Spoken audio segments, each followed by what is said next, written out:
नमस्कार, आप देख रहे हैं पंचतत्व और मैं हूं आपके साथ पूजा। बीते कुछ दिनों से बिहार की राजनीति में एक घटना चर्चा का विषय बनी हुई है। वो विषय जदयू के राष्ट्रीय अध्यक्ष ललन सिंह और सीएम नीतीश कुमार के चहेते मंत्री अशोक चौधरी के बीच के चल रहा विवाद है। पहले ललन सिंह अशोक चौधरी को बरबीघा जाने से मना करते हैं। इस बात पर दोनों के बीच कहासुनी हो जाती है।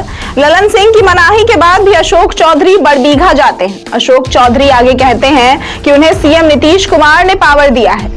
राजनीतिक जानकारों का कहना है कि जदयू में असली लड़ाई ललन सिंह बनाम अशोक चौधरी ना होकर के ललन सिंह बनाम नीतीश कुमार की है।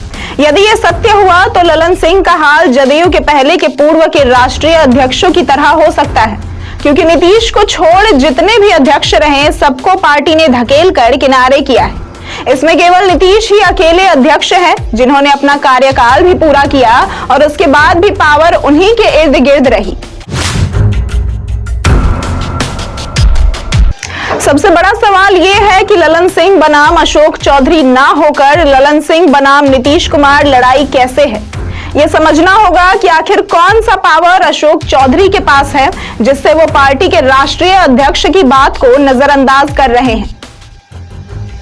आखिर किस ताकत के भरोसे वो बरबीघा जाकर ऐलान करते हैं कि मैं जब तक बासघाट नहीं पहुंच जाऊंगा तब तक बरबीघा आता रहूंगा, इस क्षेत्र के लिए काम करता रहूंगा। जवाब अशोक चौधरी के बयान में ही है, वो बयान जो उन्होंने ललन सिंह के टोके जाने पर और फिर बरबीघा पहुंच कर दिया।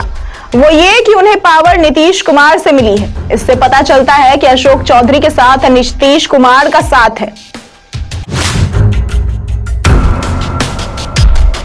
नीतीश कुमार पार्टी के अध्यक्ष रहे या ना रहे, वो हमेशा यही चाहते हैं कि पार्टी पर उनकी पकड़ कमजोर ना हो। शायद वो ऐसा पार्टी टूटने के डर से चाहते हो या कोई और कारण भी हो सकता है। जब कभी भी कोई जेडीयू नेता पार्टी पर अपनी पकड़ बनाने की कोशिश करता है वो नीतीश को खटकने लगता है। ऐसा होते ही राजनीतिक अमृत उसके लिए विष बन जाता है। कुछ ऐसा ही अब तक रहे लगभग सभी जेडीयू अध्यक्षों के साथ हुआ है। लबोलुआब ये है कि नीतीश उस दिए की तरह है जिनके पास पहुंचकर राजनीतिक परवाने कुछ समय तक रोशनी करते हैं, फिर उसी दिए में जल जाते हैं। अब ललन सिंह को लेकर भी ऐसे ही कयास लगाए जा रहे हैं कि क्या उनका हाल भी जॉर्ज फर्नांडिस, शरद यादव और आरसीपी सिंह की तरह होगा। जेडीयू के गठन के समय 3 बड़े नेता थे, जॉर्ज फर्नांडिस, शरद यादव और नीतीश कुमार।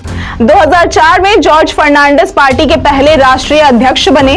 2005 में नीतीश के सीएम बनने के बाद जॉर्ज और नीतीश के बीच दूरियां बढ़ने लगी। कारण बनी जया जेटली। जॉर्ज जया को राज्यसभा भेजना चाहते थे पर नीतीश ने मना कर दिया। यही नहीं, 2006 में जॉर्ज को हटाकर राष्ट्रीय अध्यक्ष की कुर्सी शरद को दे दी गई।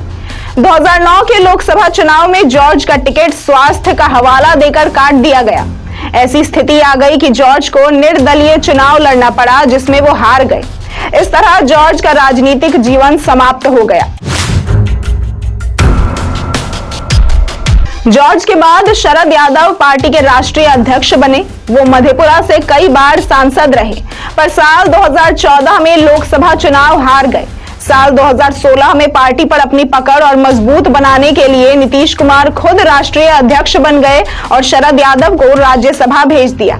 धीरे धीरे उन दोनों के रिश्तों में खटास आती गई, जिसके बाद साल 2018 शरद ने जेडीयू छोड़ अलग पार्टी बनाई, लेकिन लगातार चुनावी हार ने उनका पॉलिटिकल करियर भी खत्म कर दिया। साल 2020 के विधानसभा चुनाव के बाद नीतीश सीएम जरूर बने पर उनकी पार्टी तीसरे नंबर पर रही। इधर आरसीपी सिंह को पार्टी का राष्ट्रीय अध्यक्ष बनाया गया पर आरसीपी सिंह भाजपा के करीब होते दिखे तो उन पर भी कतर दिए गए। आरसीपी का राज्यसभा में कार्यकाल खत्म हुआ और उन्हें दोबारा नहीं भेजा गया, लिहाजा उनका मंत्री पद छिन गया। जदयू में रहते हुए भी वे जदयू के अस्तित्व पर सवाल उठाने लगे। हाल ऐसा हुआ कि जदयू के लोग उन्हें भाजपा का एजेंट बताने लगे। आखिरकार आरसीपी सिंह ने जदयू से इस्तीफा देकर मई 2023 में भाजपा ज्वाइन कर लिया। ऐसी ही तमाम खबरों और जानकारियों के लिए देखते रहे पंचतत्व।